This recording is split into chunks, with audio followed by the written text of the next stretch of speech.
주께서 주의 백성 이스라엘을 세우사 영원히 주의 백성으로 삼으셨사오니 여호와여 주께서 그들의 하나님이 되셨나이다. 아멘.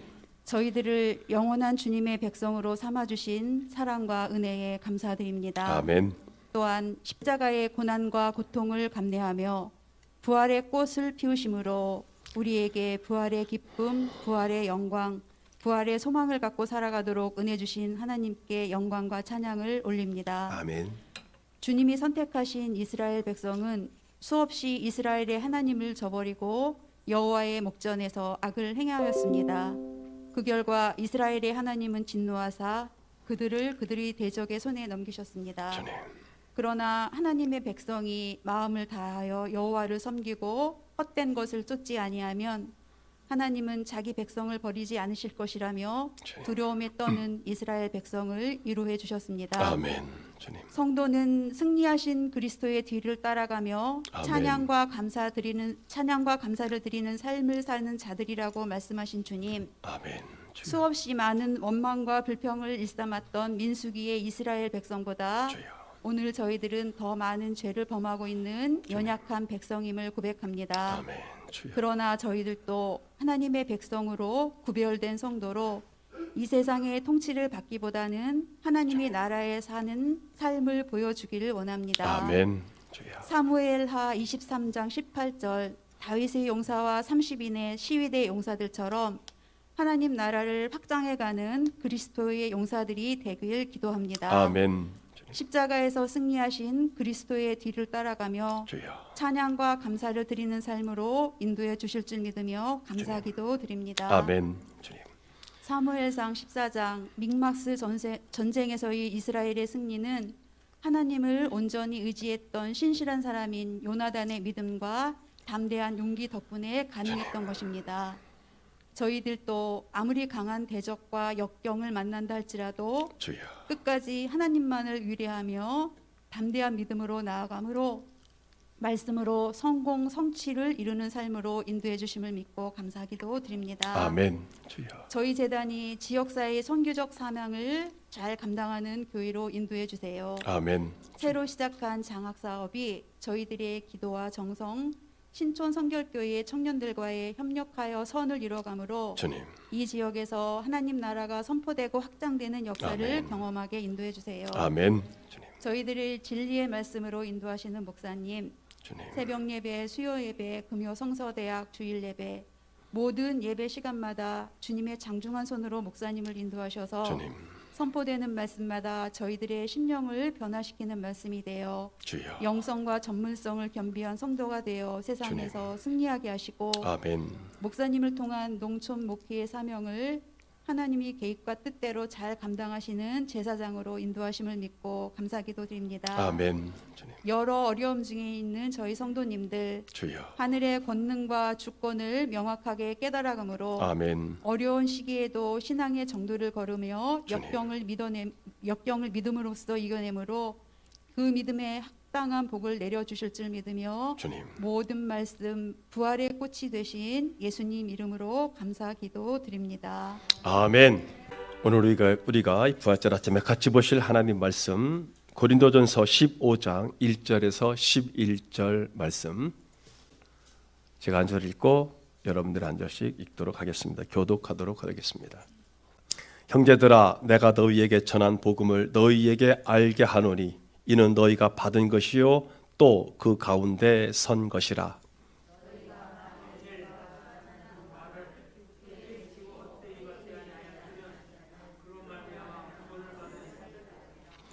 내가 받은 것을 먼저 너희에게 전하였노니 이는 성경대로 그리스도께서 우리 죄를 위하여 죽으시고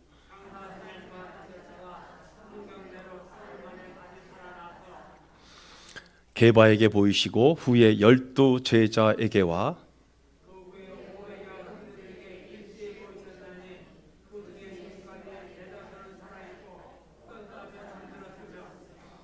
그 후에 야고보에게 보이셨으며 그 후에 모든 사도에게와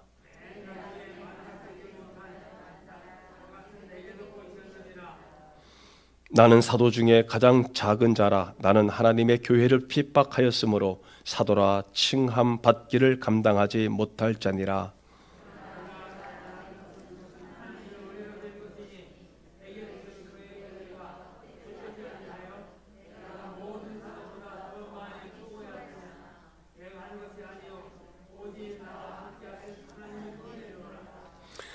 같이 읽습니다. 그러므로 나나 그들이나 이같이 전파하매 너희도 이같이 믿었느니라. 아멘. 오늘 부활 감사 주일 한번 할렐루 하면 한번 힘차게 우리 같이 예배 드린 적이 한 벌써 2년이 지났죠? 한번 해보겠습니다. 할렐루. 아멘. 아멘. 주님의 이름으로 사랑합니다. 오셨으니 잘하셨습니다. 우리 오래간만에 옆뒤 돌아보시고요. 식당에서 예배드리시는 우리 한 가족입니까? 네. 그 얘기 오래간만에 들어보네요. 뒷동네 앞동네. 아까도 말씀드린 것처럼 오늘 부활의 정말 놀라운 사실이죠. 우리 성도들은 이것을 그냥 부활절 예수님 부활했어 아무렇지 않게 늘 지키던 것이지만은 그러나 어마어마하고도 우리와 관계된 우리의 신앙과 인생과 삶에 관계된 엄청난 사건이 이 부활이지요. 오늘 이 예배에 참석하신 우리 온 성도 여러분들에게 부활의 영광과 기쁨이 늘 가득하시기를 주님의 이름으로 축복합니다. 2022년 부활절을 맞이해서 저와 여러분이 부활의 진리를 좀 더 깊이 깨닫고 확실하게 믿음으로 지금보다 더 귀한 신앙과 삶을 살아가시기를 주님의 이름으로 다시 한번 축복합니다. 오늘 본문의 말씀은 바울이 이 부활이 없다면라고 이렇게 말합니다. 전제하면서 한 걸음 더 나가서 뭐라고 말씀하셨느냐면 만일 우리 기독교인이 된다는 것이 지금 이 세상에서만 가치 있는 일이라고 한다면 우리는 이 땅에 있는 모든 피조물보다 가장 비천한 존재일 것이다 라고 15장 19절에서 그렇게 말하고 있습니다. 부활이 없다면 그러니까 불교나 유교나 일반 종교들처럼 똑같다라고 하는 거고요. 아니 오히려 더 비천한 존재다라고 그렇게 말했습니다. 자, 그러므로 저와 여러분들은요. 우리가 계속 오늘 또 찬송하고 또 특성도 듣고 계속 이제 우리 시내에도 마찬가지고 연합 예배도 들었고 그럴 텐데요. 우리는 예수님이 죽으셨다가 다시 살아나셨다라고 하는 이 사실을 확실하게 믿을 수 있고 증거할 수 있어야 됩니다. 예수님의 부활을 분명하게 믿을 경우 믿음 생활을 온전하게 할 수 있고 온갖 역경과 고난도 소망을 가지고 우리가 살아갈 수가 있습니다. 예수를 믿는지 안 믿는지 알 수 없는 불분명한 신앙이 아니라 그야말로 좌로나 우로나 치우치지 않는 그런 확고한 믿음이라고 하는 것을 갖고 살게 되는 거죠. 자, 말하자면요, 부활이란 살아있는 믿음이라 할 수 있습니다. 그래서 날마다 새롭게 변화되는 삶을 살 수 있는 거예요.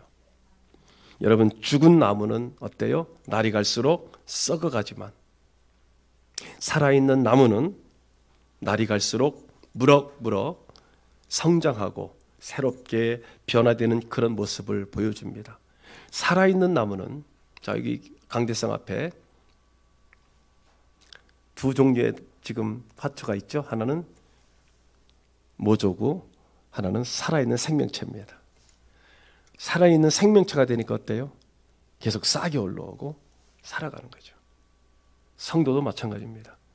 살아있는 믿음은 날마다 여러분 새롭게 변화되는데 왜 그러느냐? 오늘 여러분들이 읽은 본문 말씀 때문에 그렇습니다. 부활 때문에 그런 겁니다. 마찬가지로 부활의 신앙을 가진 성도들은요, 날이 갈수록 그 믿음이 더욱 성장하게 돼 있고요, 그 생활하는 모습이 날마다 새롭게 변화되는 것을 본인은 느끼고 남들이 볼 때도 그렇게 느껴지게 됩니다. 그게 부활의 신앙입니다.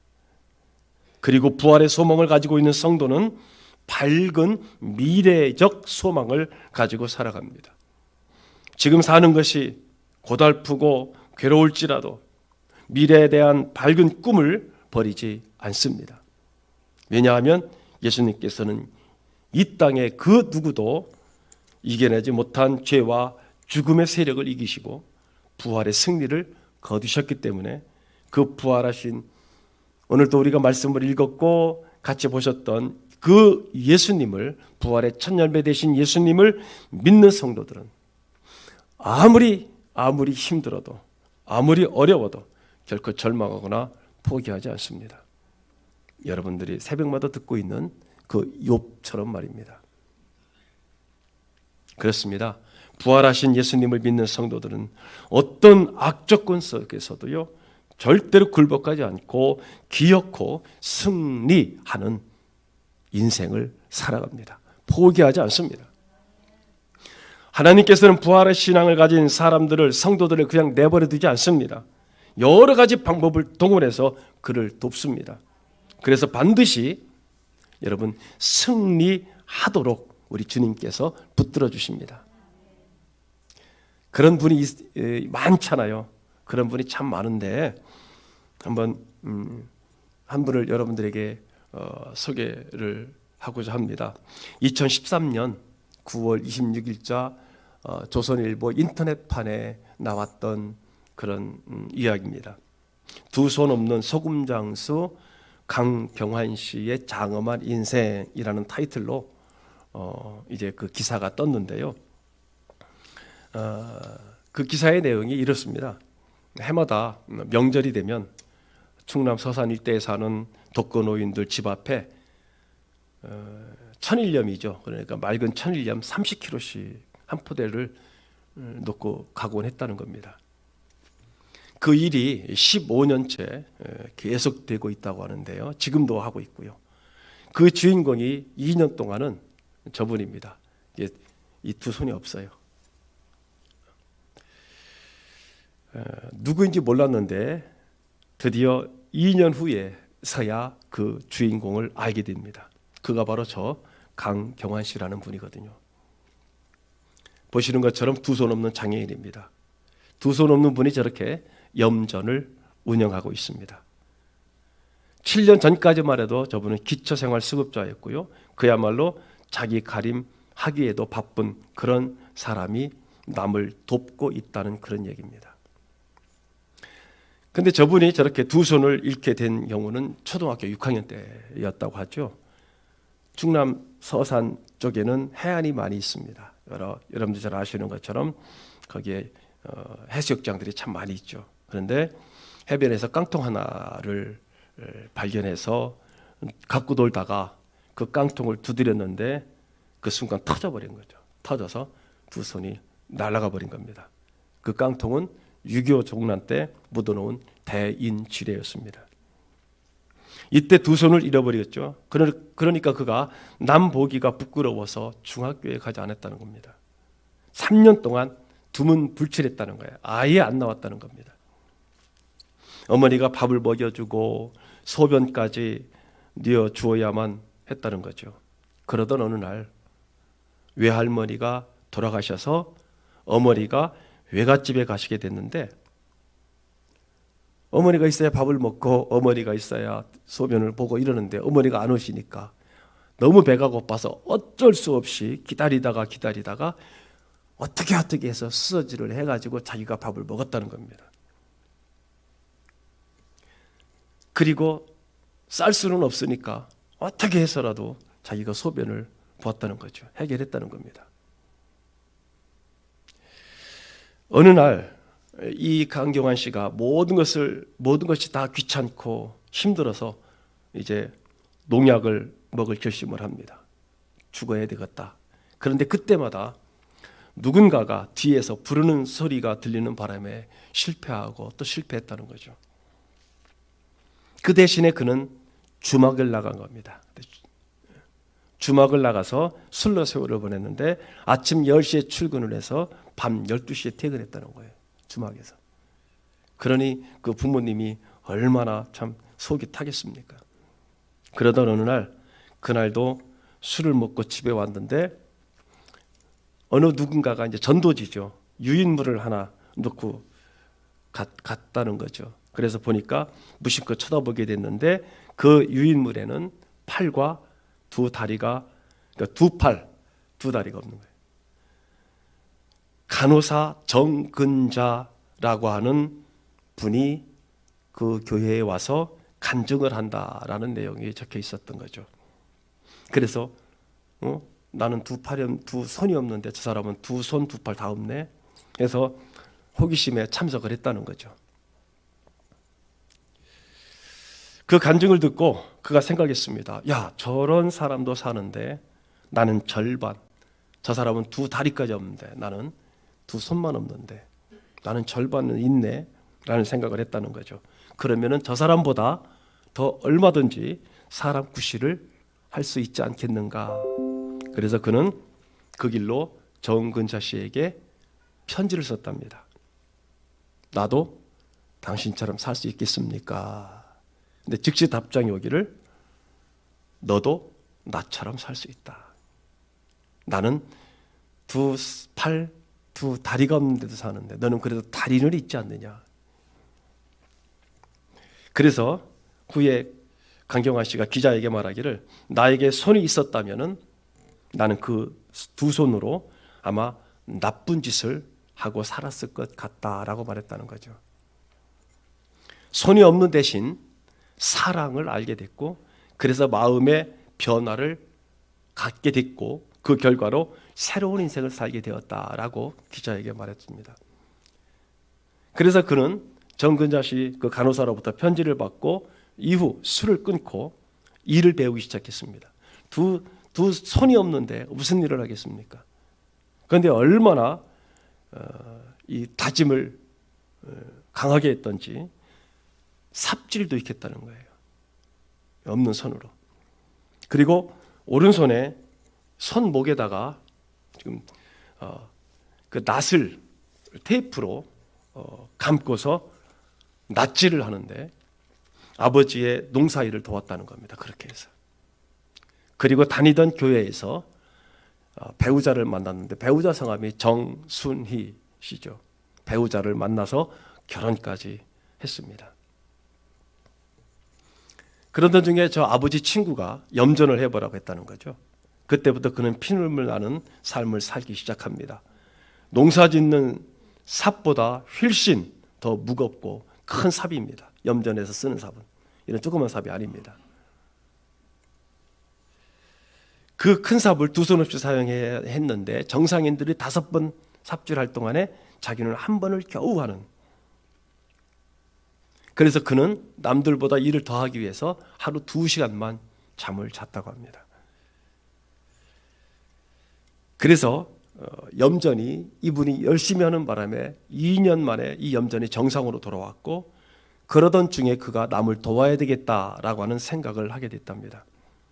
손을 잃어버린 대신에 얻게 된 귀중한 사랑 때문에 그는 그 사랑을 직접 이웃에게 실천하기로 한 것이죠. 그래서 당시 소금 한 푸대에 10,000원을 받으면 거기서 1,000원을 뗐습니다. 1,000원을 적립해 놓고, 그리고 그것으로 그때부터 자기보다 더 불행한 사람들에게 소금을 나누어 주었다는 겁니다. 한 해도 거르지 않고요. 그래서 그러면서 2008년도에는 서산 지역에 사랑의 밀날회라고 하는 자선단체를 만들어서 지금도 운영하고 있다고 합니다. 그런데요, 여전히 그는 어렵습니다. 지금도 어렵습니다. 왜냐하면 그 염전은 자기 염전이 아니고 소작을 하는 염전입니다. 빌려서 하는 거다 이거죠. 그럼에도 그는 그 사랑의 실천을 멈추지 않고 있습니다. 지금도 하고 있습니다. 그가 사춘기 때 손을 잃어버리고 청년 시절까지 방황하다가 얻게 된 그 소중한 믿음이 강경환 씨로 하여금 계속 어려운 사람을 돕는 일을 하게 했다라고 고백을 합니다. 사랑하는 성도 여러분, 제가 왜 이분의 얘기를 꺼냈느냐 하면 지금 그 강경환 씨는 부활의 삶을 살고 있기 때문입니다. 변화된 부활의 삶입니다. 어렸을 때 그는 손만 잃어버린 것이 아니라 그 생명까지도 잃어버리게 된 거죠. 다시 말해서 그는 살았으나 실망과 좌절과 절망 때문에 매일 술로 보냈고 죽으려고 농약까지 먹으려고 결심했던 그가 예수님을 만나고 그리고 부활의 주님을 만나서 지금도 여전히 두 손이 없지만 지금도 여전히 자기는 그렇게 부유하진 않지만 그럼에도 불구하고 그는 부활의 삶을 살고 있습니다. 예수님을 믿게 됨으로써 그는 새로운 인생을 살게 된 것입니다. 사랑하는 성도 여러분, 그렇다고 한다면 오늘 저와 여러분들은 수십 년 그리고 벌써 수십 년째 부활 예배를 드립니다. 오늘 저와 여러분들은 부활의 삶을 얼마나 제대로 살고 있습니까? 진정 부활의 진리를 바로 깨닫고 그 부활의 진리 안에 살아가고 있습니까? 이 시간 저와 여러분들은 스스로에게 질문을 해보아야 될 겁니다. 어쨌든 우리는 두 손 없는 강경환 씨보다 다 있고요, 건강하고, 그러면 그분보다 더 나은 삶을 살아야 되지 않겠습니까? 만일 그렇지 못하다고 한다면 스스로 자신을 부끄러워해야 할 것입니다. 물론 부끄러운 것으로 끝나서는 안 되겠지요. 쓸모없는 우리 인생을 존귀케 하시려고 부활의 신앙을 허락하신 하나님의 은혜를 생각해서라도 오늘 지금부터 우리는 지금보다 더 성숙한 그런 부활의 신앙을 갖도록 노력해야 될 것입니다. 그러면 어떻게 해야 되느냐 이거죠. 오늘 우리가 본문의 말씀입니다. 첫째는 그렇습니다. 부활의 진리를 잘 깨닫고 그 진리를 기쁘게 받아들이라는 겁니다. 바울은 고린도전서 19장 9절 이하에서 오늘도 그런 말씀을 제가 말씀드렸죠. 바울은 무슨 얘기하다가 툭 자기 얘기가 나온다고요. 또 하고 있죠. 나는 사도 중에서 가장 보잘것없는 사람이다. 나는 교회를 밖에 했던 사람이고 사도라고 불릴 자격도 없는 사람이었다. 그러면서 그렇게 말하고 있죠. 오늘 본문에 보면 오늘의 내가 있게 된 것은 오직 하나님의 은혜다. 사랑하는 성도 여러분, 오늘 저와 여러분들이 지금 살고 있는 그 모든 삶의 영역은 여러분 다 오직 하나님의 은혜라고 하는 사실을 마음속 깊이 느끼시고 깨달으시기를 바랍니다. 그 하나님의 은혜가 헛되지 않도록 하기 위해서 다른 사람보다 더 열심히 일했습니다. 물론 그가 그런 일을 하게 된 것은 바울도 그렇고 아까 그 강경환 씨도 마찬가지겠습니다만은 하나님의 은혜 때문이었습니다. 그 은혜를 어떻게 그러니까 그런 거예요. 신앙생활을 하는데 율법주의라고 하는 어떤 그런 성격의 신앙은 내가 이것을 해야 은혜가 된다라고 생각을 합니다. 내가 열심히 해야 열심히 헌금도 하고 충성도 하고 여러 가지 일을 내가 막 정신없이 해야 내가 꼭 구원받은 것 같고 은혜 받은 것 같다라고 생각해요. 율법주의자입니다. 그런데 바뀌었어요. 주객이 뭐냐면 하나님의 은혜를 깨닫고 나면은 하고 싶어지는 거죠. 율법을 지키고 싶고요, 말씀을 읽고 싶고, 기도하고 싶고, 전도하고 싶고, 은혜를 받으면, 그러니까 바울이 그런 거죠. 전혀 오히려 그 전에 우리가 사도행전 8장 2절에서 보면은 바울이 스데반을 죽이고 최고로 고조가 됐을 때, 그래서 다마스커스로 예수 믿는 사람들을 잡으러 갈 때 그 자리에서 그 도상에서 예수님을, 그것도 어떤 분을 만났습니까? 부활의 주님을 만난 거죠.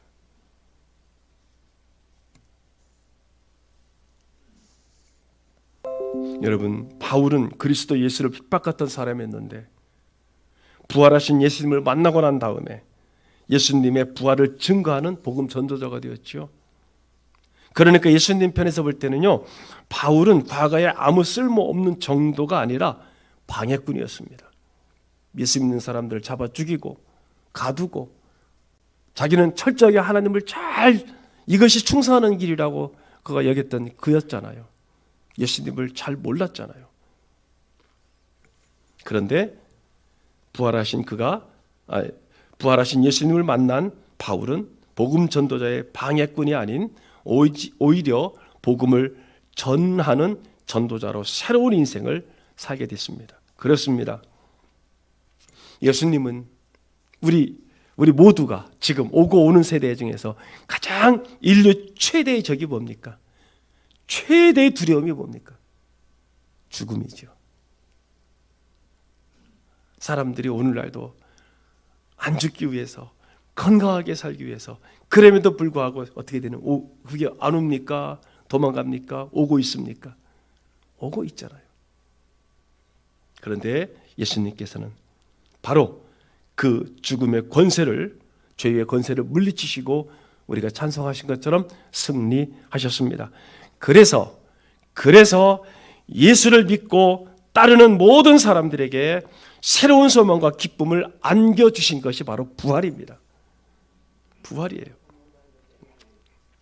이 세상 그 누구든지 예수님을 믿고 따를 경우 새로운 인생을 살게 되는 겁니다. 두 번째는요, 우리 모두 부활의 삶을 살아감으로 우리를 구원하신 하나님의 은혜가 헛되지 않도록 열심히 살아야 됩니다. 각자 위치에서 지금 여기 앉아 계신 우리 노 권사님들 외에 참 지금 보면은요, 일 안 하시는 분이 거의 없으세요. 다 일하세요 지금. 그렇죠? 오히려 시골이 더 바빠요. 밤낮 없이 일하고 계십니다. 열심히 살고 계세요. 제가 금요일도 말씀드렸지만은 열심히 사는 것이 여러분 뭐예요? 부활의 삶입니다. 열심히 살아가는 거예요. 예수님께서 부활하신 그날 2000년 전에 오늘이겠죠. 새벽에 막달라 마리아가 주님이 묻히신 무덤을 달려갑니다. 그런데 그 아침에 그 무덤에는 무덤의 문이 열렸고 예수님의 시신은 없고 사라지고 빈 무덤뿐이었습니다. 그래서 막달라 마리아는 막 또 달려갑니다. 제자들에게 가서 그 사실을 알렸습니다. 예수님이 없다. 무덤 문이 열렸더라. 그 소식을 듣고 맨 먼저 베드로와 요한이 달려갑니다. 그들이 무덤은 들어가지 않았고 이렇게 보니까 예수님 시체를 쌌던 수위만 있는 겁니다. 왜요? 그때까지도 제자들도 누구도 예수님의 부활한 사실을 믿지 못했고 깨닫지 못했던 거죠. 뒤따라온 마리아가 다시 뒤따라옵니다. 뒤따라와서 무턱대고 들어갑니다. 무덤으로, 여자의 몸으로 들어갔는데 어떤 한 사람이 있어요. 한 사람인데 예수님인데 예수님인지도 모르는 거죠. 당신이 만약에 예수님 시체를 어디 옮겼으면 좀 나에게 알려달라. 그때 예수님이 마리아야 라고 하십니다. 순간 마리아도 예수님을 보았습니다. 그때 마리아가 얼떨결에 주님을 붙잡고 라보니여 있죠.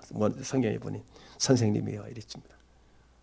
그러자 예수님께서 나를 계속 붙잡고 있지 마라. 내가 아직 아버지께로 올라가지 않았다 하면서 이렇게 말합니다.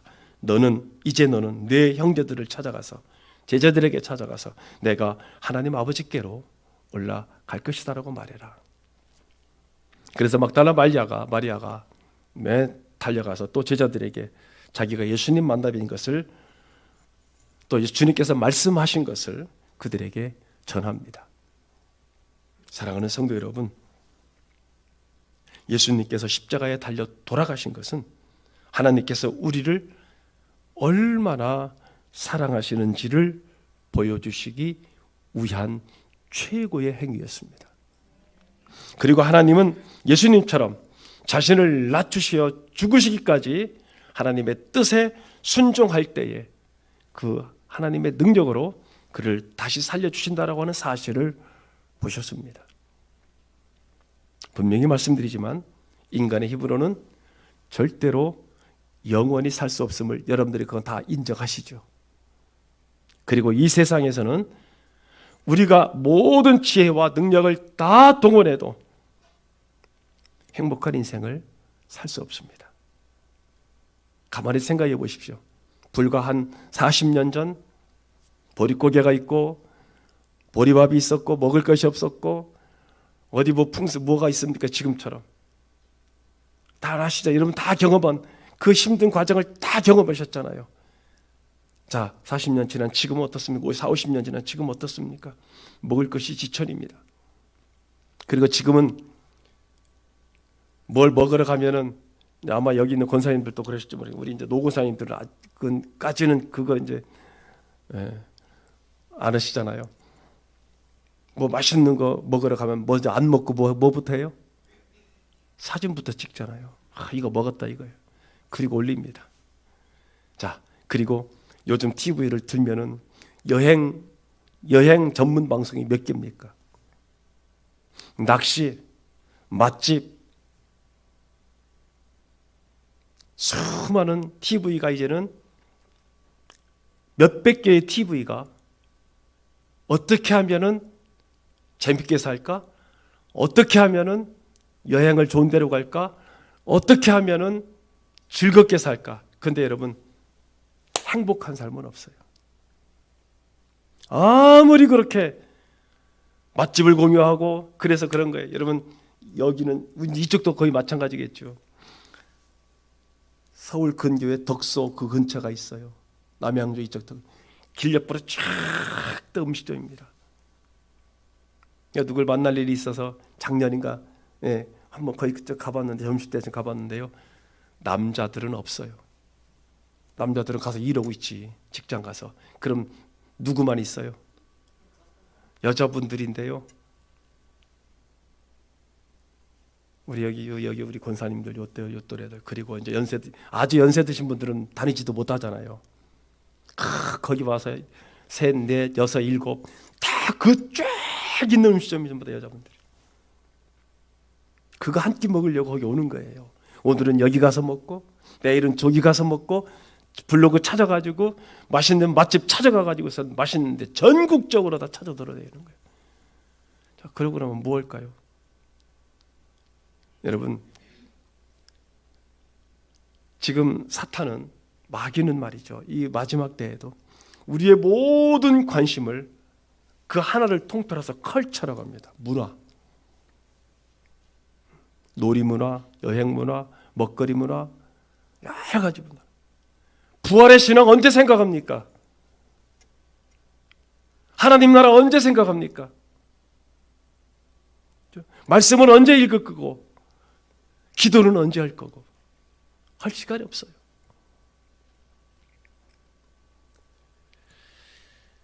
아무리 그럼에도 불구하고 자살하는 사람은 더 늘어나고 이혼하는 쌍은 여러분이 20년 전에 우리나라 1년 이혼율이 이혼하는 숫자가 5만 명이 5만 쌍이었습니다. 20년 전에. 지금은요. 신혼여행 갔다가 올 때 따로따로 온다라는 얘기가 있죠. 코로나 동안에 교회가 10,000개가 문을 닫았습니다. 자, 그렇다면요. 한마디로 말해서 인간의 힘으로는 절대로 해결할 수 없다. 아무리 좋은 것, 아무리 멋있는 것, 아무리 재미있는 것 아무리 해도 안 된다. 왜냐하면 결국에는 뭐예요? 죽음의 그림자가 우리 모든 인간을 감싸고 있기 때문입니다. 생각해 보십시오. 곧 죽을 인생이 어떻게 행복한 인생을 살 수 있겠습니까? 아무리 맛있는 음식을 먹고 아무리 호화로운 집에서 살고 그리고 좋은 차를 아무리 탄다 할지라도 죽음을 앞에 둔 사람은 행복하게 살 수 없습니다. 진정 평안을 누리면서 행복하게 살 수 있는 사람은 여러분 축하드립니다. 여러분밖에 없습니다. 부활의 소망을 가진 성도들뿐인 없습니다. 그러기에 부활에 대한 확신 있는 성도들은 인생을 살면서, 이 짧은 인생을 살면서 아무렇게나 함부로 살 수 없습니다. 이 세상을 사는 것으로 모든 것이 끝난다고 믿는 사람은 노세노세 젊어로선세 막 살자라고 하지만 부활을 믿는 성도들은 함부로 살아갈 수 없습니다. 그러기에 사랑하는 성도 여러분, 부활을 믿는 성도들이라야 참으로 가치 있는 인생을 살게 되고 하나님의 뜻을 실천할 수 있게 되는 겁니다. 그리고 하나님의 뜻대로 산 사람이라야 천국에 들어가게 되어 그때 비로소 우리는 정말로 행복한 삶, 평안한 삶, 영생 복락을 이루며 사시게 될 줄로 믿습니다. 사랑하는 성도 여러분, 아무쪼록 우리 모두는 부활에 대한 확신을 가지고 살아가므로 오늘 저와 여러분들이 있게 해주신 하나님의 은혜와 사랑을 이 땅에 많은 사람들에게 나누면서 기여하면서 살아가시는 저와 여러분 되시기를 우리 주 예수님 이름으로, 부활하신 예수님 이름으로 간절히 축복합니다. 거룩하시고 존귀하신 하나님 아버지, 은혜와 사랑을 진심으로 감사를 드립니다. 주여, 오늘도 2022년 부활절 감사 예배를 통해서 하나님 날마다 우리의 삶이 부활의 삶이 되게 하시고 날마다 우리의 삶이 새롭게 거듭나는 삶이 될 수 있도록 축복하여 주시옵소서.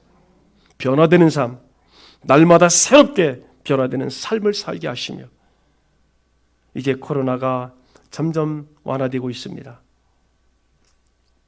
하나님, 봄이 돼서 온 땅에 대지에 만물이 생동하고 소성하는 것처럼 하나님, 우리 사랑하는 귀한 성도들 그동안에도 잘 하셨지만 이제 더욱더 2022년도 이 부활의 신앙을 기점으로 해서 다시 한번 힘을 내고 하나님 회복이 되되 충만한 회복이 되어서 저들의 인생의 삶이 날마다 행복하고 보람 있는 삶을 살 수 있도록 축복하여 주시옵소서. 주님, 이 나라와 이 민족을 긍휼히 여기시며 하나님 누구의 뜻도 아닌 주님 하나님의 뜻이 이 땅에 이 나라에 이루어지게 하여 주시옵소서. 모든 위정자들에게 하나님 지혜와 명철과 총명을 더해 주시고 이념과 사상을 떠나 백성들을 정말 행복하게 해줄 수 있는 그러한 대통령이요 위정자들이 되게 하옵소서. 전쟁으로 고통당하는 우크라이나를 불쌍히 여겨주시고 긍휼히 여겨주셔서 정말로 이 시대에 전쟁이 일어난다는 것은 있을 수 없는 일이지만 말씀에는 정말로 지진과 징조와 전쟁의 소문이 날마다 들린다고 했사오니 주여, 고통당하는 저들을 주님께서 이 부활의 아침에 위로하여 주시고 또 저 나라가 속히 회복될 수 있도록 또 러시아의 푸틴에게는 하나님 전쟁할 마음을 그치게 하시고 정말로 그들이 새롭게 화합하며 평화를 가져올 수 있는 그러한 이 부활의 아침이 될 수 있도록 축복하여 주시옵소서. 모든 영광과 찬양을 주께 올려드리며 부활하신 예수 그리스도의 이름으로 기도드리옵나이다. 아멘. 이제는 죄와 사망을 이기시고 부활의 첫 열매가 되신 우리 구주 예수 그리스도의 크신 은혜와 독생자 외아들을 십자가에서 죽이시기로 계약하시고 그 계약으로 오늘 우리의 사랑하심을 확증하신 하나님 친아버지의 긍휼하심이 성령님의 감화, 감동, 내주, 교통, 멸려, 평강, 평안하심이 오늘도 부활절 감사 예배를 드리며 이제 우리도 부활의 소망을 갖고 변화되고 날마다 새로운 삶을 살기를 결심하며 이제는 나를 위해서만 사는 것이 아니라 이웃을 위해서 이 나라를 위해서 기여하는 삶을 살기로 결심하시는 사랑하는 성도들 머리머리 위에 저희들의 귀한 가정과 자녀 손들 위에 저들이 일하는 모든 일터 위에, 앞으로 태어날 새 생명과 태어난 생명들 위에, 그리고 멀리 떨어져 있는 온 가족들 위에 이제로부터 영원토록 함께 하시옵기를 죽으시고 부활하신 나사렛 예수 그리스도의 이름으로만 영원토록 함께 할지어다. 아멘. 아멘.